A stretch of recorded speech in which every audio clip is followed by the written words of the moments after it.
चलिए ये तो थी इस वक्त की सबसे बड़ी खबरें, लेकिन चलिए आपको बताते हैं कौन से एक्सपर्ट्स आज आपकी मदद करेंगे शो में। बड़ा पैनल है हमारे साथ। जियोजित फाइनेंशियल सर्विसेज के senior vice president Gaurang Shah साहब हमारे साथ मौजूद होंगे, बताएंगे आपको बाजार में फंडामेंटल नजरिया उनका इस समय क्या है। साथ ही एलएफएस ब्रोकिंग के राजेश सतपुते होंगे, मोतीलाल ओसवाल फाइनेंशियल सर्विसेज के वाइस प्रेसिडेंट चंदन तापड़िया, एक्सिस सिक्योरिटीज के टेक्निकल और derivative research head Rajesh Palvia भी होंगे हमारे साथ। ये है लाइनअप आज हमारे मेहमानों का। लेकिन सबसे पहले चलते हैं नीरज के पास, क्योंकि क्या गजब का एक्शन अमेरिका के बाजारों में देखने को मिल रहा है। नैस्डैक रिकॉर्ड्स पर रिकॉर्ड्स लगा रहा है। बताइए नीरज, क्या कुछ हुआ यूएस में देर रात? हेमंत, कल अमेरिका में बहुत दिलचस्प मार्केट था। नैस्डैक हाइस मारे उसने और बहुत सारी जो टेक्नोलॉजी कंपनीज उसमें ज़ोरदार रैली देखने को मिल रही थी। एप्पल ने हालांकि इस रैली को लीड किया और बढ़िया तेज़ी बनी। डाउ जोन्स में भी बहुत अच्छी तेज़ी चल रही थी, लेकिन बीच में कुछ कोरोना के केसेस वाली बात आ गई। कल का दिन काफ़ी भारी था, बहुत नंबर आए, 35,000 केस नए अमेरिका में आए, 15,000 भारत में नए केसेस आए। तो उसमें जो उनके इन्फेक्शस डिसीज़ डिपार्टमेंट के हेड डॉक्टर फॉसी, उन्होंने एक चेतावनी दी कि जितनी तेज़ी से हम ओपन करेंगे उतनी तेज़ी से केसेस बढ़ेंगे। तो एक टर्म यूज़ होता RO R1 का मतलब ये होता है कि हर व्यक्ति कम से कम एक आदमी को इन्फेक्ट करेगा अगर इस तरीके से हम पेस में ओपनिंग करेंगे। तो ये जब ये वार्निंग सी आई और करीब 30-31 स्टेट्स ऐसे हैं यूएस के जहाँ पे तेज़ी से केसेस बढ़े, तो मार्केट थोड़ा सा सहमा और इसलिए थोड़ी प्रॉफिट बुकिंग शुरू हुई।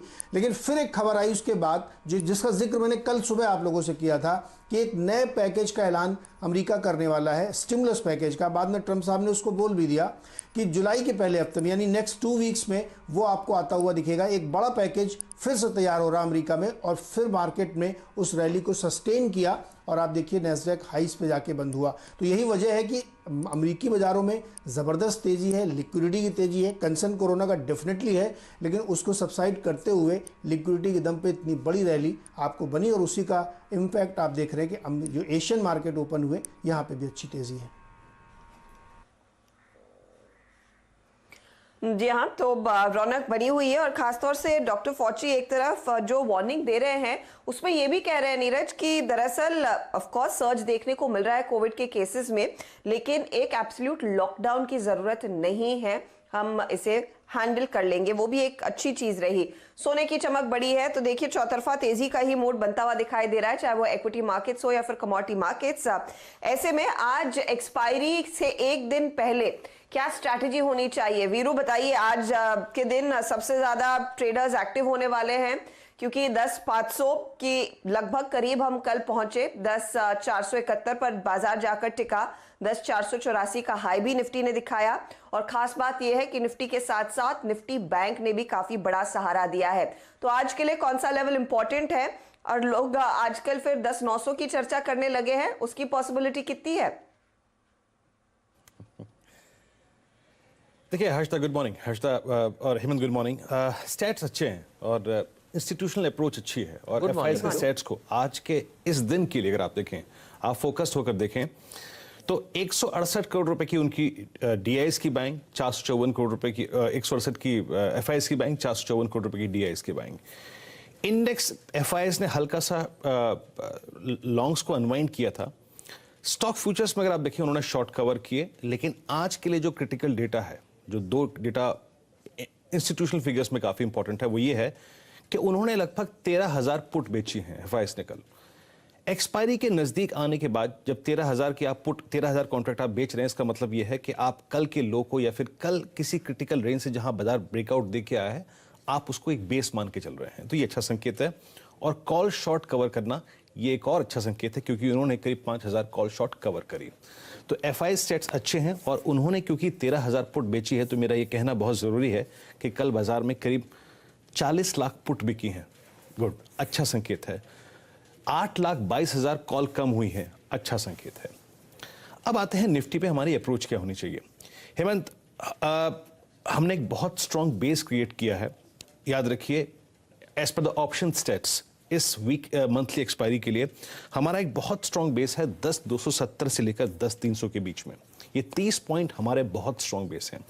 लेकिन जो बंदा कल का लॉन्ग लेके खड़ा है उसके लिए स्टॉप लॉस या फिर रेंज बेस क्या होना चाहिए? वो होना चाहिए 380, 395। मैं ये इसलिए कह रहा हूं क्योंकि मैंने अभी कहा कि 13,000 पुट शॉर्ट हुई है, तो कल का वो ब्रेकआउट पॉइंट 390, 395, 400 आपके लिए एक इंट्राडे बहुत छोटा स्टॉप लॉस हो सकता है। ये हो गया स्टॉप लॉस की बात। ऊपर क्या पॉसिबल है? ऊपर 10,535, that is 200 day exponential moving average. हम 9800 से भागते भागते भागते भागते जिस लेवल को चेस कर रहे हैं वो है 200 डे एक्सपोनेंशियल मूविंग एवरेज। ये एवरेज हमको अपनी तरफ खींच रहा है। तो ऊपर की तरफ याद रखिए 10,535 और 10,588 इस जोन में जाकर अपने प्रॉफिट्स को बुक करें। उसके बाद क्या पॉसिबल है? उसके बाद पॉसिबल है कि बाजार इसी जोन में यानी 10,400 नीचे और ऊपर की तरफ 10,535 और 550 इसके बीच में कंसोलिडेट करे। वो होगा एक्सपायरी रिलेटेड मूव, यानी इस रेंज में रहना। मैं आज बैंक निफ्टी की बात हेमंत यही करना चाहूंगा क्योंकि मेरी स्ट्रेटेजी का बड़ा कंपोनेंट आज बैंक निफ्टी है। मैंने ये कहा कि 10,535 या फिर 588 पे आके अपने लॉन्ग बुक करिए और फिर इस रेंज पे ध्यान दीजिए। लेकिन याद रखिए इस वक्त बाजार में लिक्विडिटी बहुत स्ट्रांग है, एफआईएस का पार्टिसिपेशन बहुत स्ट्रांग है और आज है वेडनेसडे का सेशन जो कि अमूमन जाना जाता है किसी वाइल्ड स्ट्रेच के लिए। तो फिर बैंक निफ्टी को आज के इस सेशन में आपको एक बतौर लीडिंग इंडिकेटर मान के चलना है जो कि बाजार की दिशा और दशा तय करेगा, जिसने पिछले 2 सेशन में भी की। निफ्टी पहुंच रहा है अपने 200 डेमा पर और बैंक निफ्टी पहुंच रहा है अपने 100 डेमा पर, तो उसके पास चलने का बहुत रूम है। तो इसका पॉसिबल टारगेट बैंक निफ्टी का आज हो सकता है करीब करीब 22,588, that is 100 day exponential moving average.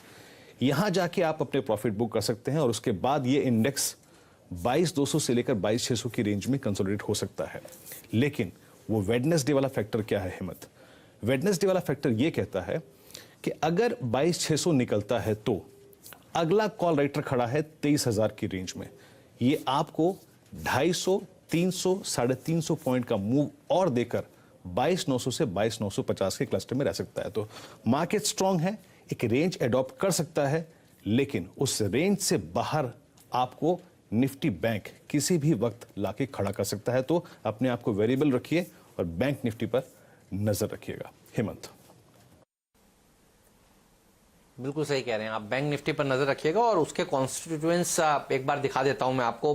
Director साहब एक बार दिखाइए, एचडीएफसी बैंक, इंडसइंड बैंक, और देखिए क्या डिलीवरी बेस्ड बाइंग नजर आ रही है इन सारे बैंक्स में। कल भी देखिए हम लोग चर्चा कर रहे थे कि अब पैसा जो है वो बाजार में आ रहा है। एफआईआईज ने भी देखिए कल के बाजार में खरीदारी करी है और घरेलू संस्थागत निवेशकों ने भी कल के बाजार में बाइंग ही की है। तो ये देखिए डिलीवरीज अब इस समय बैंक्स में उठ रही हैं और H2B2 अगर आप लोगों ने वो लॉकडाउन के समय में खरीदा और राय मानी तो आप खुद देख रहे हैं इस समय आप कितने अच्छे मुनाफे पर बैठे हैं। देखिए कल भी हमने देखा, बल्कि पूरा हफ्ते का चार्ट दिखाइए अब बजाज फाइनेंस का, क्या रैली देखने को मिल रही है। तो क्वालिटी स्टॉक्स को देखिए खरीदने के लिए आगे आ रहे हैं बड़े बड़े संस्थागत निवेशक और ये वो स्टॉक्स हैं जो आपको शानदार पैसा बनाकर देते जा रहे हैं। तो 4 महीने के हाई पर 4 दिनों से देखिए चौका तो कल लग गया। अब सवाल यही है कि आज भी बढ़ेंगे और कल एक्सपायरी के दिन क्या फिर हम सिक्सर लगाएंगे, यह बड़ा सवाल पूछते हैं। राजेश पालविया जी और राजेश सतपुते जी दोनों हमारे साथ जुड़ चुके हैं। तो 2 राजेश हैं, कहते हैं 2 for जॉय, तो दोनों हमारे साथ मौजूद हैं। पालविया साहब गुड मॉर्निंग, बताइए जून में आपने 9.5% की तेजी निफ्टी में करा दी, अब यहां से और कितनी बची है रैली और अभी क्या करना चाहिए, रणनीति क्या होगी, और अपने 2 पिक्स भी दीजिए। गुड मॉर्निंग हेमंत जी, गुड मॉर्निंग हर्षिता जी, गुड मॉर्निंग एवरीवन। देखिए काफी अच्छी रैली हमने पूरी सीरीज में देखी और जिस तरीके का मोमेंटम है, जिस तरीके का ब्रॉड बेस्ड बाइंग मार्केट में देखने को मिल रहा है, मिड कैप लार्ज कैप सारे सेक्टर में across the board buying action देखने को मिल रही, तो वो कहीं ना कहीं ये दर्शाता है कि ये मोमेंटम और यहाँ से कंटिन्यू होगा। और जिस तरीके से हम चार्ट सेटअप देखें और डेटा देखें, डेरिवेटिव डेटा, उसमें बिल्कुल कॉन्फिडेंस दिख रहा है और लग रहा है कि यहाँ से मोमेंटम और कंटिन्यू रहेगा और जो नेक्स्ट पड़ाव रहेगा वो 61.8% रिट्रेसमेंट, फिबोनाची रिट्रेसमेंट अगर हम बात करें, जो कि आएगा 10,550, वहां तक के लिए तो ये रैली मुझे लगता है बिल्कुल कंटिन्यू रहेगी। उसके ऊपर निकलने के बाद मार्केट में 10,850 से 10,900 वहां तक के टारगेट भी आते हुए हमें जुलाई सीरीज में देखने को मिलेंगे। तो जून सीरीज के लिए मुझे लग रहा है 10,550, 600 का एक जोन है, वहां तक बिल्कुल मार्केट अटेम्प्ट करेगा और वहां तक के मुझे लगता है कि मूव एक्सटेंड होगा। बैंक निफ्टी की भी बात करें, वीरेन जी बिल्कुल जो बता रहे थे, मुझे लग रहा है कि 20,900 और 23,000 तक के टारगेट बैंक निफ्टी में भी आते हुए दिखेंगे बहुत जल्द। तो बैंक निफ्टी का सेटअप भी काफी पॉजिटिव है और निफ्टी का सेटअप, तो दोनों में मोमेंटम बना रहेगा। बाय ऑन डिप्स की स्ट्रेटेजी को अडॉप्ट करना चाहिए। कोई भी करेक्टिव एक्शन मिलती है, वॉलेटिलिटी मिलती है, उसको बाइंग अपॉर्चुनिटी जैसा यूज करके लोअर साइड पे जब भी मार्केट मिले तो बिल्कुल बाय करके चले। यहां से मुझे जो आज के लिए स्टॉक जो अट्रैक्टिव लग रहा है वो बैंकिंग पैक से लग रहा है, और वो है आईसीआईसीआई बैंक। कल के सेशन में